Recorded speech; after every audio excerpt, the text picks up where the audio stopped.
breakfast to you all, you smart, shining, beautiful people on this fine Friday afternoon. Man's full of cheese.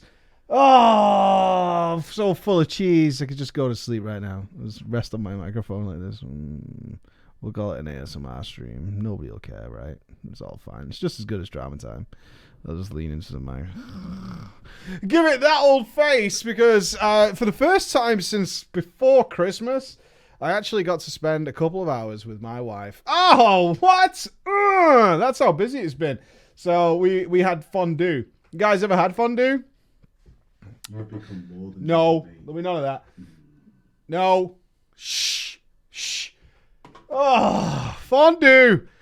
Sweet Moses. It wasn't even very nice. That's the truth of it. It wasn't even very nice. It was just gooey cheese that was ordinary. But it's, guys, so heavy. It's so heavy. It's so, oh my God.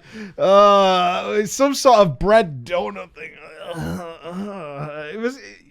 It wasn't nice. That was the thing. It wasn't particularly nice, but it was melted cheese, which in and of itself is God's juices. And that's what we must remember. It is melty cheese, which is so hard to say no to. It is. It's very hard to say no to a melty cheese. I couldn't say no anyway. I was sucked in. She sucked me in and she got me with the melted cheese. And now I want to get warm and cozy. I need a quilt immediately. But we have like a good hour left of work to do for this afternoon because it is, of course, drama time. And you may remember, not that long ago, we had an interesting story from a lady who was stalked cross-country by a hungry, thirsty boy who travelled across the nation in order to visit his, I don't know, what's the neckbeardy word for a lady? Damsel? I need a neckbeardy word. I need a word that a man who would like to wear a cape would say in reference to a girl. Beloved. Oh, beloved. Maiden. Oh, sick. Disgusting. A fine maiden. Oh, God damn it. Thought God. Milady. Yeah, a damsel, maiden, something along those lines. But my God, as it has inspired the girls. Who, I don't know, girls. I don't know why you're trying to meet guys through these video games. They do us no favors as males. They do us no favors. But the girls are like, you think that's the story? Let me move over. Yeah. Hold my fucking beer while I deal with this situation. I have more drama stories written by girls sent in the last 2 weeks or whatever it was since we had that story than I've ever seen ever on Drama Time. We have a large female audience for Drama Time, but now they're just like, it takes that inspiration. They hear that story, they're like, I got this. So we're going to have a little bit of fun here. We're going to have 2 stories about the girls, and then we're going to have one of the lads fight back. Because it's only fair. Equality and all that, right? That's what I'm all about in 2019. We're all about fair, keeping it even-keeled, not making our opinions extreme. Nah, I'm full of shit. But that's what we're going to be doing today. We're going to have some fun with this. I think it's going to be good. Beta males are coming out. We're gonna have some fun. Oh, I'm slightly floating. You see that? I'm slightly floating. Why am I floating? Look at that. There's a slight float, which I don't think anybody would have even noticed if I hadn't pointed it out. Ooh, oh, it's snapping. There we go. About a little bit. There we go. Perfect. Okay. Excuse moi. So, as is tradition, when the ladies write a tale, is they like your opinion. And I'm talking to you, live audience, and of course you on the YouTubes, on whether or not the decisions made were in fact correct. So we're going to call this a generic guild. So do you want to come up with a generic guild name? It's a little bit out of the ordinary for what we usually request, because usually it's something edgy, something RP-based, something along those lines. But what they would like today is something ordinary. Something very generic. Something generic. So we need some names. Name box. Come here, friend.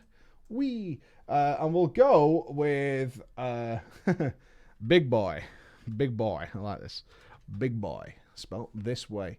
So many of you on Patreon start your name with big. Casual Mythics. Fight for Justice. Oh my god, I'm so bored reading these. Heroes of the Horde. Locktar Ogre. Wipe it up. Yeah, that's pretty generic. Wipe it up. We'll have wipe it up. There you go. That's about as generic as it gets. That's about as generic as it gets. Okay. Are we ready on this fine Friday to have some fun? Locktar Justice. Beverly Skills. Oh. You're killing me. You're killing me. No Latin names? Nothing? No Latin from you guys? I'm disappointed. Okay. A month or so ago, my husband, Big Boy, and I joined Wipe It Up. North American Guild. So, as we know, not very good. That's all right. It does say in parentheses here, please use the real guild name. It's their real name, and I feel the community should be warned of guilds that are run by sociopaths. Now, while that is your opinion, we do like our anonymity on Drama Time. I have no intention of using this show to throw anybody under the bus. Have people recognize the stories told, even with all the anonymity? Yes, if they're involved directly. Have we had anybody ever fish out? In 4 years of doing Drama Time? No. Nobody has ever been catfished or anything like that. So we will maintain our anonymity for today. So hello, Preacher, and hello, chat. I love you all. I have been with you for years. Oh, she likes you guys. See? I think she's buttering you up. I think there's some buttering going on here. I'm a Resto Druid. Item level 360. Ooh, feels bad. Elitist? Oh, it's all right, boys. It's all good. And my husband is a 375 Shadow Priest, like a man. Yeah. The little wife with a 360 item level can look upon my majesty as a 375 Shadow Priest. Saved. The big Gary. When we first joined the guild, Wipe It Up, there was some miscommunication or confusion, which we weren't sure where it came from. Interesting. They seemed to think that Big Boy was a holy priest because he would play... I don't blame the guild for that. What, Shadow? I thought you were memeing. Really? They thought Big Boy was holy and that I didn't want to raid at all.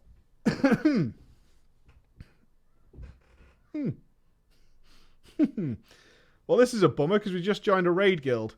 And one spec's incorrect and the other one doesn't seemingly want to raid. Problems. After a productive talk with two seemingly level-headed officers, a mage and rogue, this little kink was worked out. Or so I thought. So we do need a raid leader in here. I don't think it's mentioned again. Let's have the Imbued. Let's have Imbued here for this. The Imbued, the raid leader and GM, joined our call and explained that we have 2 Resto Druids already. And they formed the decision. He came to the conclusion, did our GM, that 3 Resto Druids would be fine. That'll be fine. That won't be a problem at all. 3 Resto Druids won't be too bad, mainly because one of them could never stay till the end of the raid, which is a pickle when you're doing progress. I had no fears or worries. The Imbued's voice made me feel assured we weren't causing any sort of issues with this little mix-up. It's fine. Now, the raids, unfortunately, were lukewarm. At best. Lukewarm in both atmosphere and raid progression. It's alright. But the raid times were perfect, and they had room for both my husband and myself.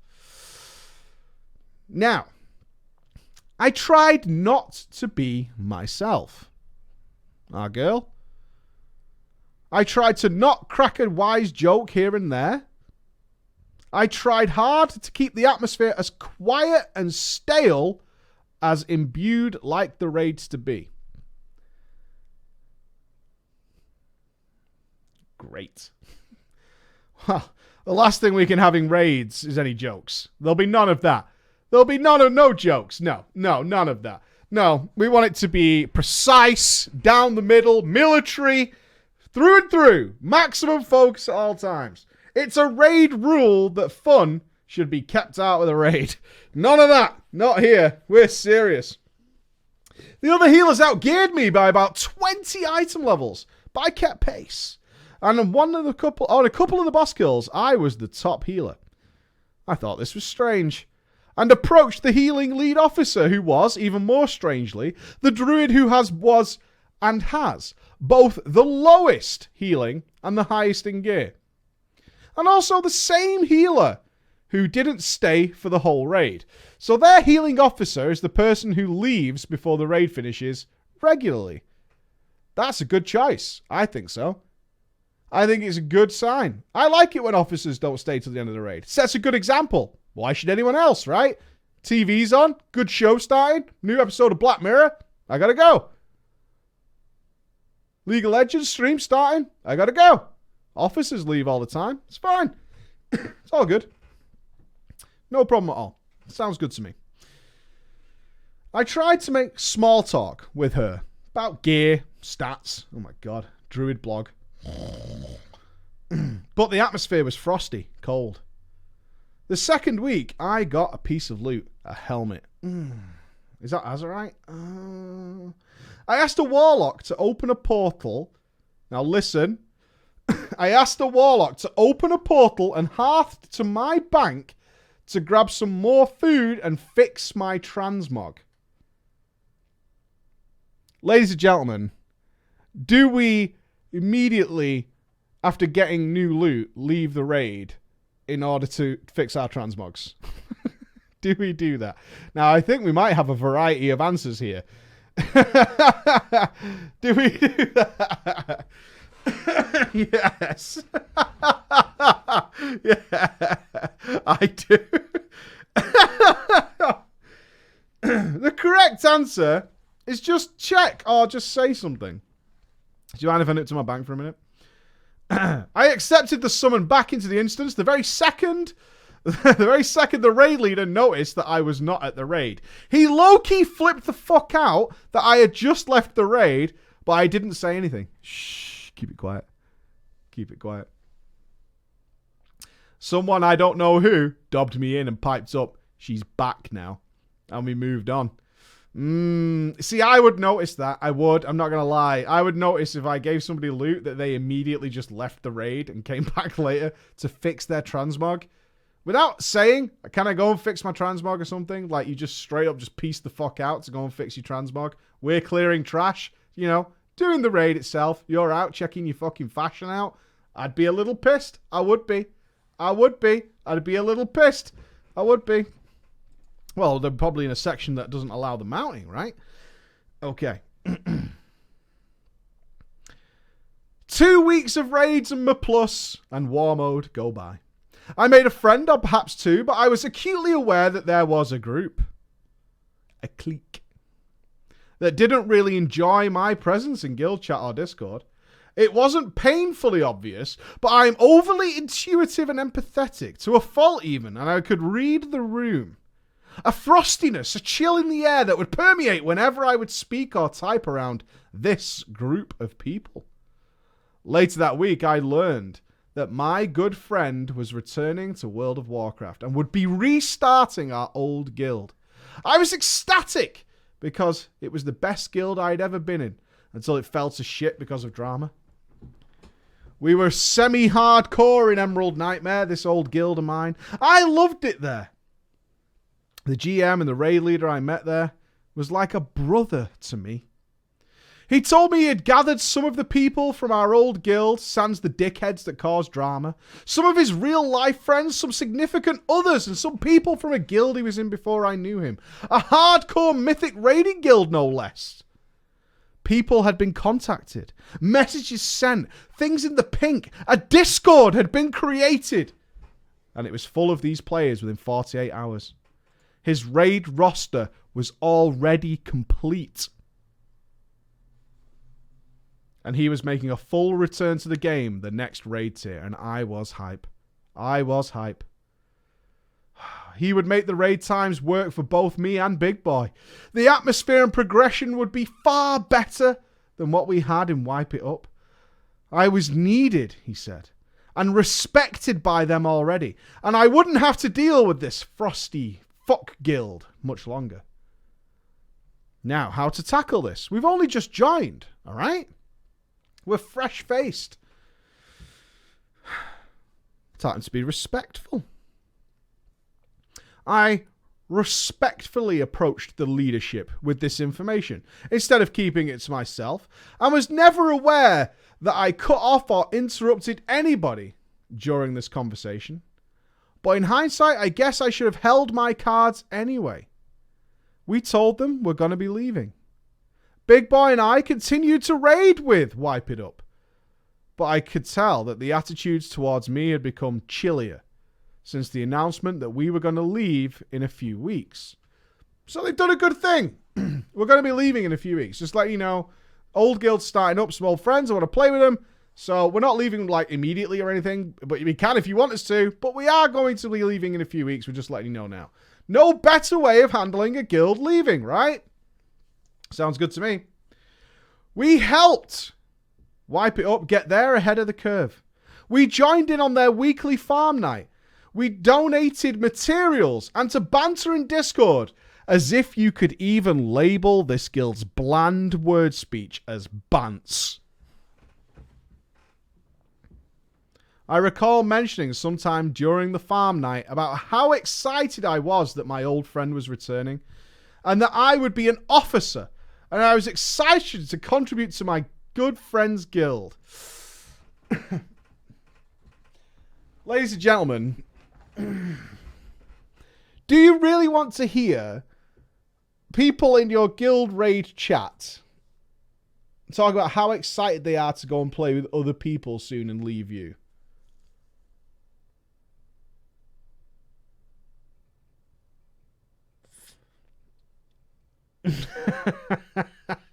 Not really, no.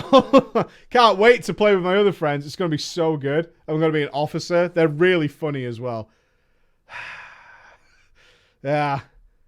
Leaving you guys soon. It's going to be so good. Like, I can't even... You guys don't know. Like, I mean, you got your guild and stuff and everything's fine here. And, you know, it's pretty boring. But where I'm going, it's going to be so much better. So much better. Like, I can't even tell you.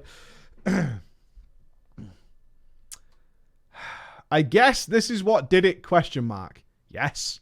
Yes, this is what did it. This is the one. Today, out of the blue, shocked and stunned, Big Boy and I were booted from Wipe It Up. Booted from the Discord while I was sitting in the general voice channel. Nothing was said to me. Imbued approached Big Boy. And I will attach an image of the whisper log for your viewing pleasure. And I cried. I cried a lot, actually. Like I said, I'm overly empathetic. I feel my emotions easily, but the way this shit went down, I feel wronged. It was an injustice, she says. I gave my time and energy towards their pathetic ahead of the curve. I donated my gold and materials. I was a productive member of the raid team, and between Big Boy and I, more than pulled our own weight. I don't understand. I feel used. If the leadership of Wipe It Up were decent people, shouldn't they have pulled me aside and spoken to me before booting? Perhaps Big Boy was just looking for a reason to be... Imbued was looking for a reason to be rid of us now instead of later. But still, is this how you treat other people? Fuck them. Let them earn their karma. Am I right? Thank you for reading my little tale. Everybody, please take the time to be kind and respectful to each other. I kind of feel like you fucked this up. And I think the chat probably agrees with me. Even from your telling of your side of the story, it still feels like you kind of fucked this up. No guild anywhere is going to be happy with someone else bringing up the betterness they're going to than where they are right now. I know from your perspective, it's because you're just going playing with other friends. I understand what you're saying. But from their perspective, you're gloating heavily, like really gloating, and simultaneously just shitting on their guild. Well, we have this image of the whisper log. Let's see if we can get another side of the story, because this, of course, contains the words that were spoken by the Imbued, the GM of the guild. So before we draw judgment, before we cast down our hammers, which of course, as we all know on Drama Time, are final and binding, let's listen. The Imbued. Hey. So I'm not sure how to word this, but I've had a few people tell me that Arthur has been talking to them about your guys' new guild and feel as if she's trying to recruit them. I mean, there have been 5 people so far who have mentioned this to me. Now, of course, nothing in the story we got told mentions anything about recruitment or bringing players with them. In fact, it was pretty clearly made in the story we were told that the raid roster was already full. Big Boy responds, we aren't doing that, I promise. The Imbued. At this point in the road, I think it is best that you guys part ways with us and start your adventure, and I wish you all the luck in it. That's the GM of the current guild. Big Boy responds, thank you for upsetting the wife and getting my dinner burnt.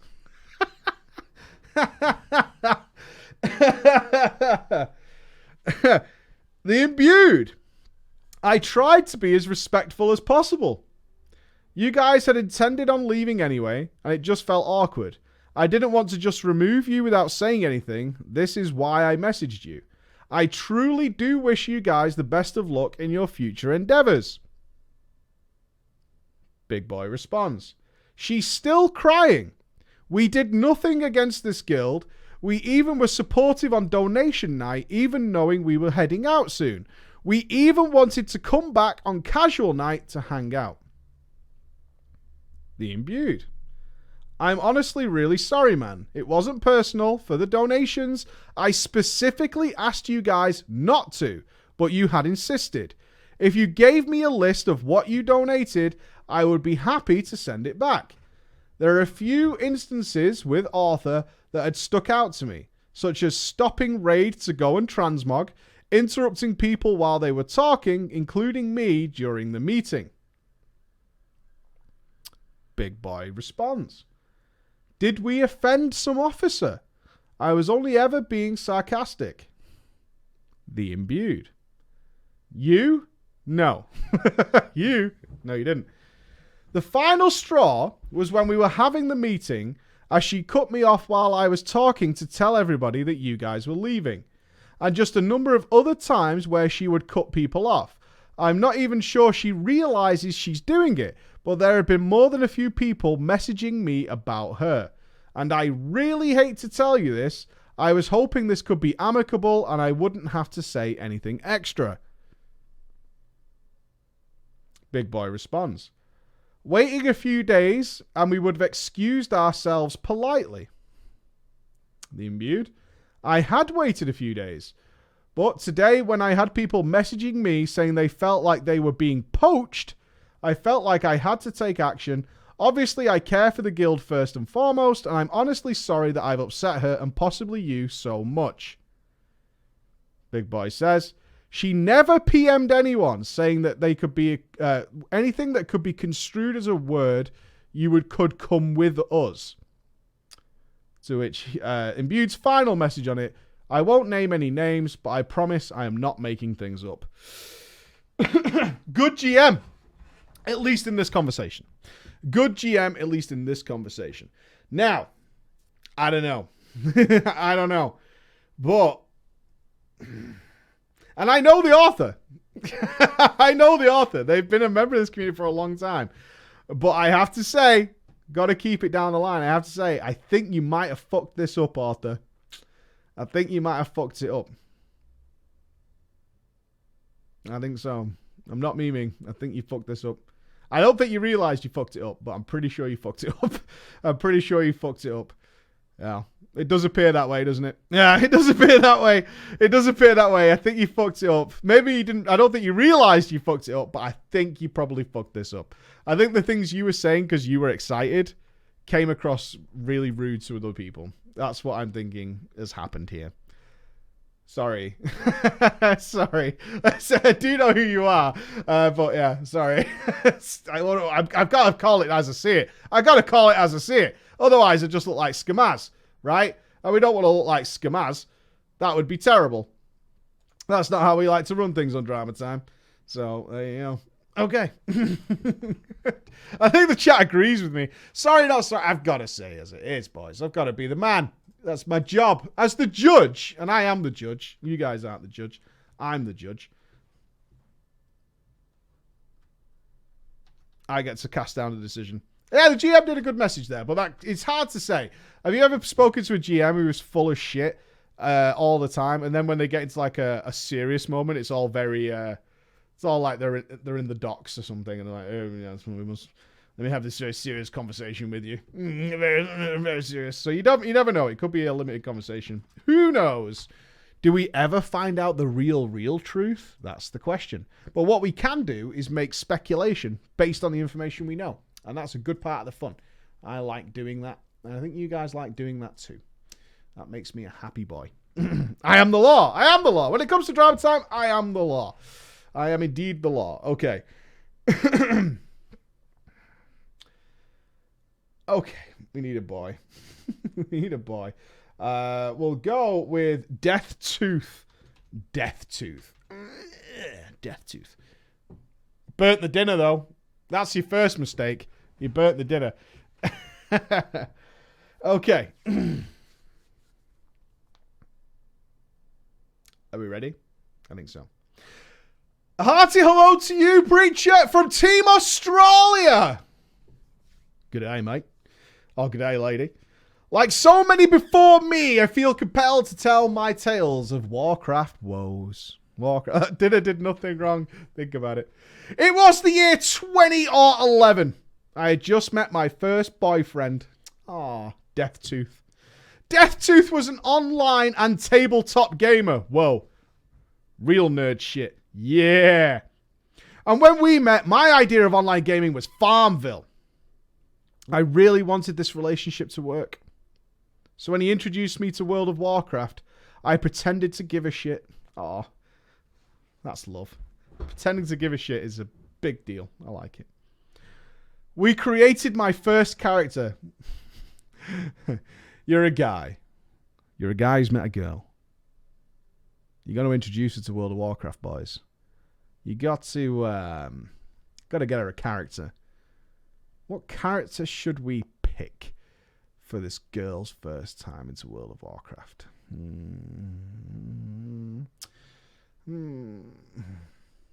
He created my first character, a Blood Elf Priest. And he created a Blood Elf Warlock to help me level. I'll help you level. I didn't think I'd be interested in something like this game. But after approximately 30 minutes, that was it. It was the heroin in the arm and I was addicted. He went back and forth playing the game over the coming months, but I was working my way towards level 85 before he had even hit level 30 on his character. As it turns out, boys, Deathtooth was actually really shit at World of Warcraft. Even worse than me. I am your typical loner player, working on achievements, mounts, and reputation collections, and I'm also one of those weirdos that level up in the current expansion to finish off old expansion content. True, apparently quite a lot of people do this. I was unaware of this phenomena. This phenomena is you level up to do the past expansion. And that's your gameplay style. You don't do any of the current content. Seems odd to me, but apparently it is a thing. I've heard about it many, many times. When he would come to stay over, he would continuously be ganked by Alliance on our realm. And I would hear him screaming, literally screaming in frustration from the other room every time he would die. And no, this did not trigger any warning signs for me that I may be dating a potential psychopath on the edge of a mental breakdown. I would have to go and be his knight in shining armor. And come and save him. Just so I would have somebody to play with. Aww. Aww. We eventually got our first guild invite to your typical toxic World of Warcraft guild. It was in this guild that I met a level 85 DK. Oh, we need another name. Let's go with Pan. Yes, my dude, the Pan. I do like you, Pan. You send nice emails. You're a very nice person. Come on, Pan. A level 85 DK, Pan. He came to help me doing the Crucible of Carnage. Do you remember those? Do you remember we used to have those? What's the last expansion we had those? Did we have one in Legion? A little arena for leveling? I always loved those. Big chunky XP. Nice and fun. The Crucible of Carnage in Twilight Highlands. Now, I must confess, having someone to be my knight in shining armor, for once, was very attractive indeed.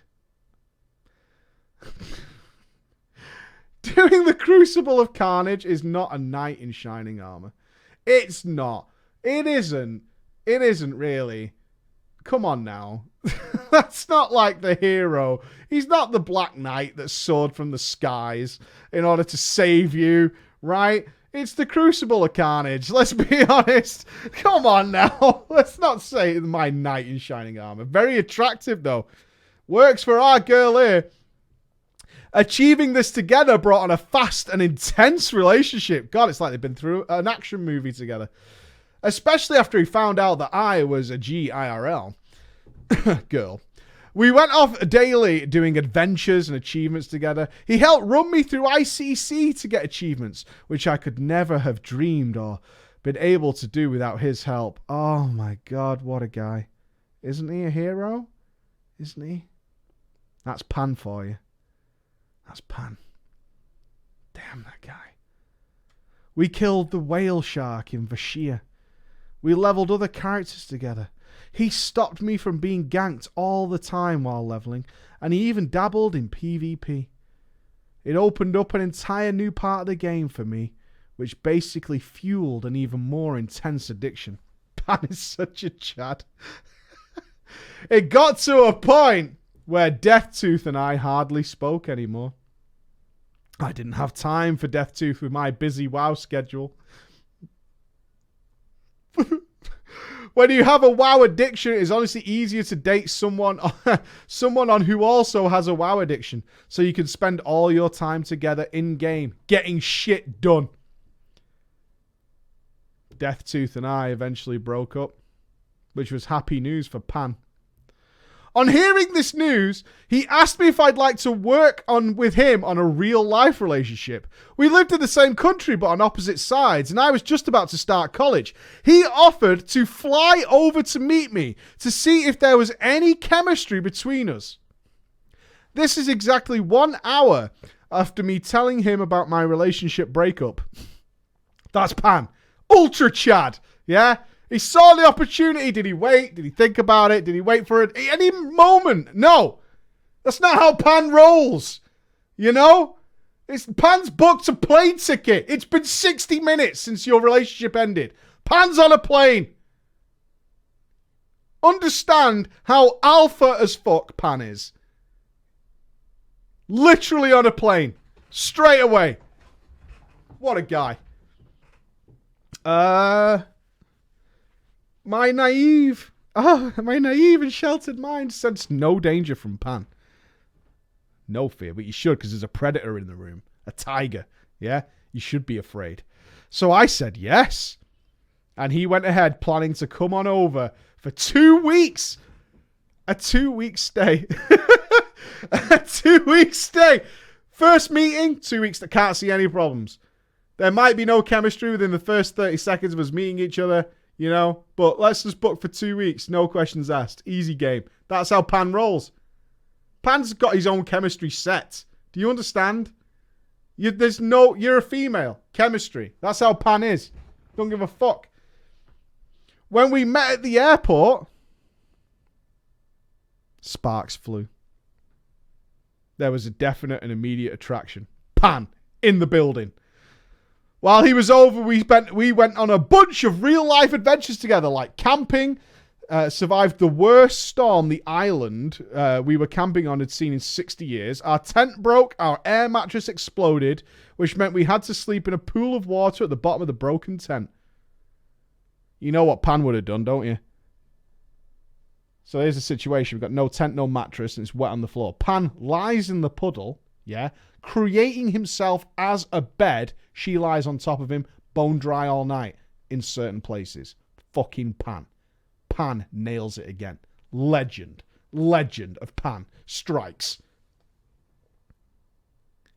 Oh no! Injury to Pan! He threw his knee out bike riding up a hill and could barely walk to the docks to board the boat to get off the godforsaken island. We fished, kayaked, hiked with his busted knee. Pan hiked with a busted knee. Pan hiked with a busted knee. It was great for me anyway. Fucking Pan. Thick Pan. On his last day there, we hugged and waved goodbye to each other at the airport. And he cried in my arms before he boarded the plane. Well, what happened? Hang on a minute. Wait a minute. No, it can't go from Pan hiked with his busted knee to Pan crying in the airport. No, I don't like that. That's not a good plot twist. I don't like it. Pan started crying. Why is Pan crying? Pan doesn't cry. Oh, Pan. But then it follows up with this. On the last day there, we hugged and waved goodbye to each other at the airport, and he cried in my arms before he boarded the plane. I didn't feel that emotional. To be honest, I needed some space.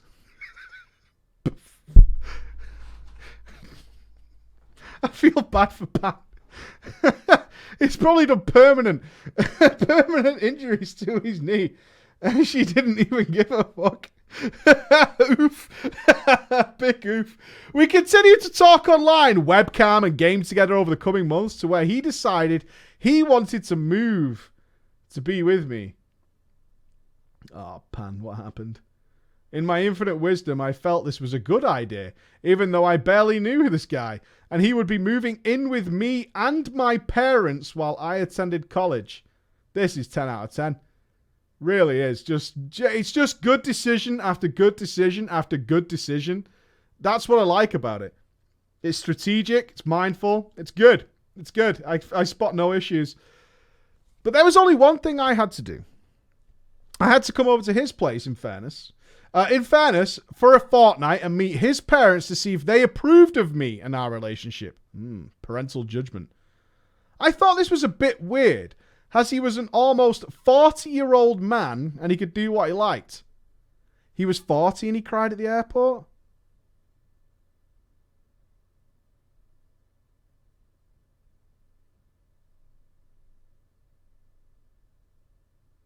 That's a yikes, isn't it? Can I get a yikes in the chat? Can I get a yikes in the chat?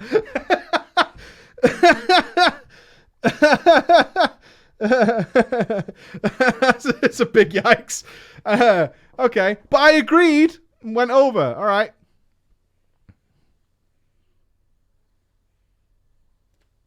We're doing this. You might be able to tell right now. I kind of just skimmed the first part of the story. It seems solid. So we're in territory. We're in unknown territory together now. We're in unknown territory, boys. When he picked me up at the airport, he explained to me that he still lived with his parents. And we'd both be staying with them while I was over. 40, you say? Alright. I didn't really have a choice to flee, as I was on the other side of the country and I didn't know anybody. Okay. We're going in. We went to his house and I met his parents. It started off well enough, of course. But as the evening went on, his mother, Bex, Bex went on to tell me that her sister was the high priestess of a witch's coven and that she had cursed their entire family. I see what inspired you to write this for us. There's a lot of witches in these WoW communities. Bex also went on to tell me that she had an invisible friend she could talk to. So if I hear her talking to herself, it's just her talking to a friend. Now, I'm not making this up, and I have a pretty decent poker face, so I just bluffed it off by saying, oh, okay, that's cool. Oh, no. Oh, sweet Moses. This is a Nicolas Cage situation. We've got a class 4 Nicolas Cage situation. We need to abort Get Out now. As the trip progressed, I realised Bex was far too involved in his life. As I said, he was nearly 40, and while we were there, she bought him some new clothes and underwear.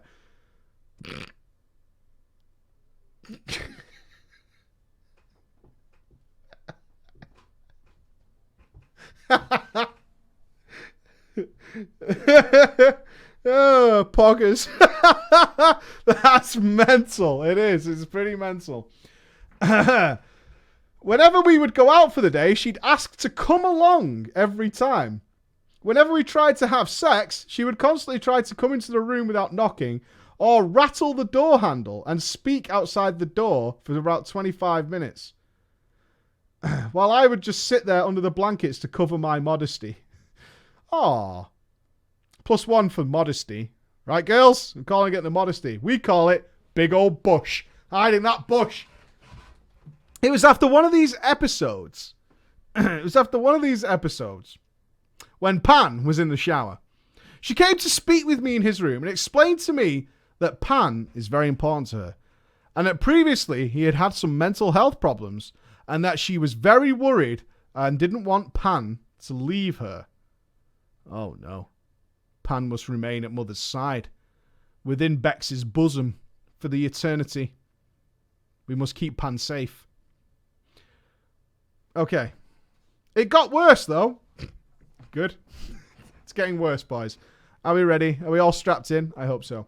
While I was over there, Pan was still working, which I understood, as he was trying to save as much money as he could before moving, and as I was studying full-time, which, yes, was still the plan. Even after all the bullshit with his mother Bex, it was at this time also I found out he was a carer for autistic people, and mainly a severely autistic 20-year-old man called August. Whilst I was there, big money was to be made in doing what the carers called sleepovers, aka having August stay at their house for the entire night until mid-morning, when August's parents would pick him up again. Oh, okay, so they come and stay at their house. Oh, that's cool. Again, it started off great, but I didn't realise that August would be sleeping on a mattress at the foot of our bed in the same room.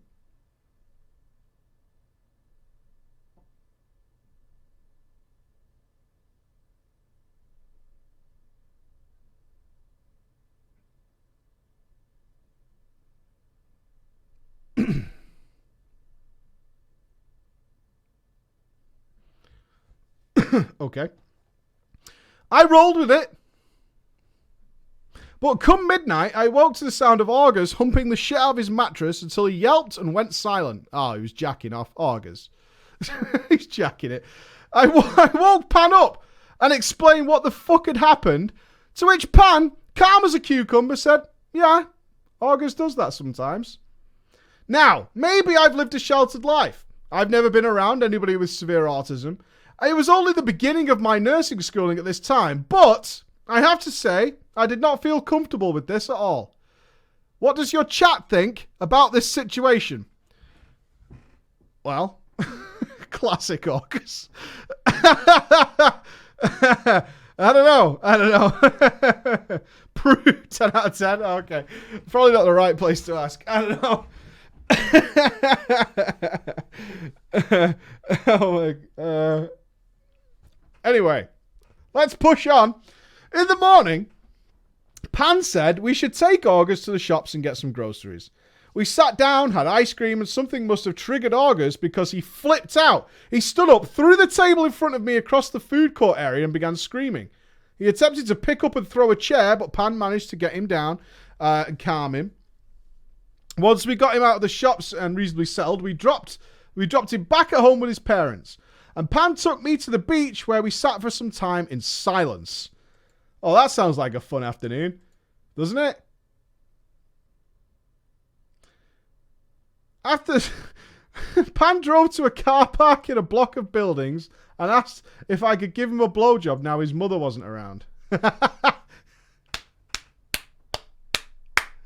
Chadmaster strikes again. Boom. Chadmaster strikes again. Well, Mum's not here, right? Bex is out. Let's play. Let's play. I like the way you just asked. How do you drop the question? Not saying I haven't had this happen to me, but I never asked. I don't know how you approach the question. So, I was wondering. I don't know. Maybe you can chat it out. Maybe I'm not chat enough. But that's probably what it is. It's probably what it is. Got them gamer tits. It's not me. I obliged, though. Zang! I obliged. Thinking we wouldn't have to do anything later when his mother was around while trying to get some D. She's in. Game on. Game on. You're right. Mum's not around. Let's play. After we finished, he pointed out that a building directly in front of the car had told me that's where his psychiatrist worked.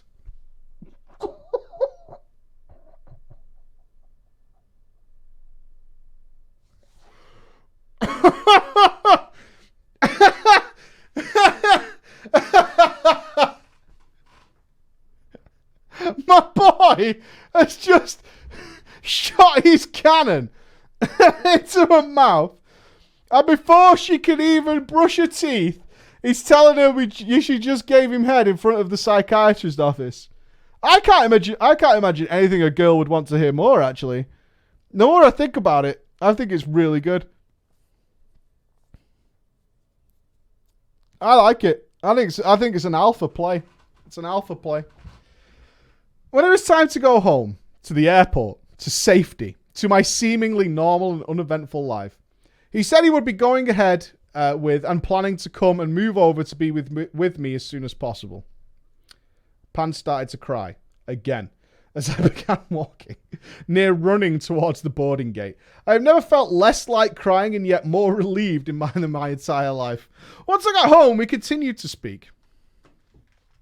But the relationship could quickly unraveled. Apparently, Bex didn't like me and didn't approve of me. Mother said no. Mother said no, boys. She said it was because I didn't appreciate family involvement and family values. Did Pan tell his mummy about blowing a load in front of the psychiatrist's office? Family values, I might add. Did Pan mention that to Mama Bex? I wonder. I decided the best maneuver was to transfer to an American server at the beginning of Mr. Pandaria. I figured if I met another man online, it would make it extremely difficult and troublesome to meet up being on different sides of... You moved continents in-game. You virtually moved to the other side of the world. Wow. Big plays. Big plays were needed at this point. It would definitely be troublesome meeting up on different sides of the world to each other and deter me from another fucking shit show. Hell of a bold maneuver. Hell of a bold maneuver. It was here I met a good social guild called Come On Her Chest. And they were great. Again, I got back the zest for the game, having people to game with and go on adventures together, and not taking things too seriously. It was in this guild that I met a husband and wife duo, two alcoholic taxidermists from Chicago.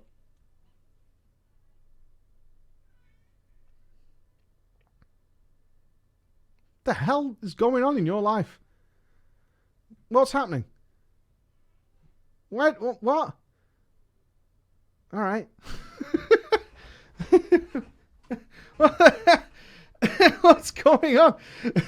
The guild ended up disbanding as the lady alcoholic taxidermist had an affair with the guild master. She left her husband, moved to North Carolina to be with the GM. Oh my god. The GM ended up being a douche. She tried to move back in with the taxidermy husband, but he wouldn't take her back. Wow. And the guild imploded and disbanded. Nowadays, I just remain guildless as it causes too much trouble to become involved with other people and their problems. Pause. Pop the brakes. Okay. I'm not saying your attitude isn't justified, but I do have to point out here, it is my sworn duty as a World of Warcraft content creator with my over a decade of experience, that your experience is not reflective of the norm.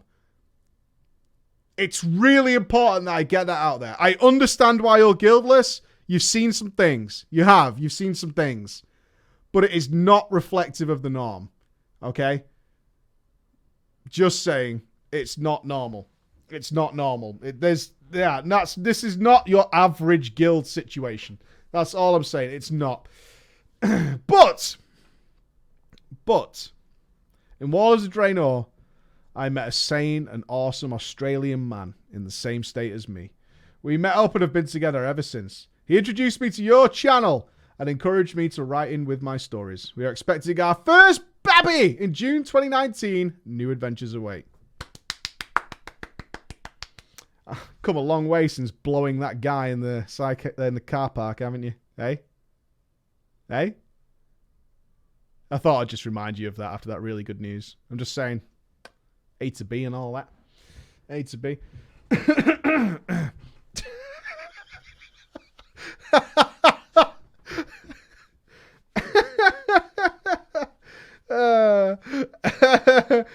New adventures await. I have many things to thank World of Warcraft for, and many things to curse World of Warcraft for, but the good presently outweighs the bad. Thank you for listening to a few of my little stories over the years and interesting and completely psychotic people that you truly can meet online. P.S. I looked up Pan on Voorhees a few years later. Please see attached photos. I can't show his face. Yeah. Hold on. How can I... Hold on. I could do this. Hold on. I'm going to replace him. Now, I'm not going to show it, but I'm going to give you an idea of what it's trying to demonstrate. There's a point to this, actually, Mr. August. There's a point here. It's not you. Don't worry. Let me...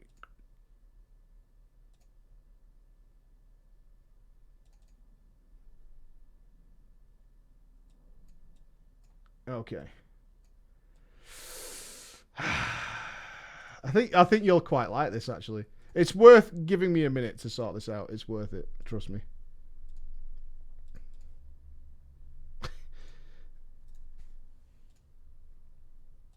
Okay, this is what happens. Basically, what we have here is a situation that occurs once you get the psychiatrist, the blow in the parking lot. Perfect. Gorgeous. Yes.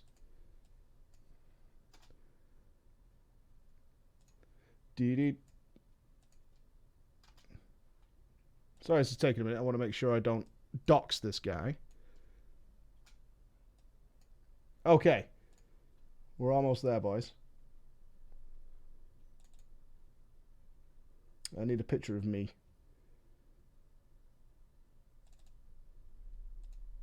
Yeah.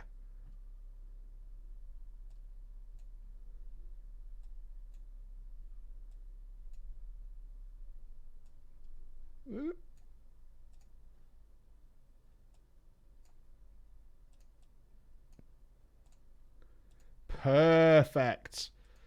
Oh, yeah.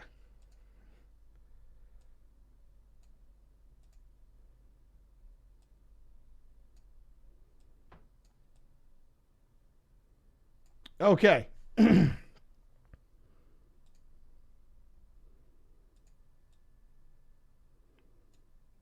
Okay. You ready? So, we have the good, this is the before picture, all right? Can you see it says before? You can see the before picture. Got a nice clean haircut going on. Looking smooth, looking delicious. Everything's good. Then you get blown in a car park and boom. It becomes the head and all beard. There you go. Perfection in a nutshell. This is what happens. This is what happens when you get blown in a car park. Before blow. Yeah. Well, that ruined the illusion. There you go. That is the full on. That's the dream right there. He looks like someone who gets blown in a car park. Feels bad. Pan is still in this chat crying again. No, don't cry, Pan. Don't cry. Don't cry. Remember the good times. He'll get me. If he comes from Australia for it, fair dues. I want to meet his mother. I wouldn't even be that mad. I like family values. Ladies and gentlemen, it's 5-2. Yeah, that brings us to the end of this week's Drama Friday. Thank you so much for tuning in. And thank you to all the girls. I will read through the rest of these drama stories because I have about 13 stories from the ladies here. that need review. We might have to throw in an extra drama time in order to get these out of the way, because so many of you have written into me with all your interesting tales, which are all worth getting onto the show at some point. I hope they don't get lost in the ether. So I'll do my best for that. But other than that, I'm back on Monday. Have a great weekend, ladies and gentlemen. Do you need a proofreader? No. I only trust myself with drama time. Otherwise, information can leak and it can go all crazy, and that's not fun. So I will bear the responsibility of drama time on my shoulders. Are there any dirty and kinky ones? Not so far. Sorry, boys. But have a great weekend. Thank you to all the subs I saw coming in while we were doing the show. Thank you, everybody, for the support. And I will be back on Monday with Mucho Funno. If there's any change to that plan, we are currently starting our Resident Evil franchise playthrough in preparation for Resident Evil 2. We have finished our Souls Marathon. 5 games crushed. Every single boss done. We'll be moving on to that. Other than that, I will see you again. Bye, everybody. Have a great weekend. Bye-bye.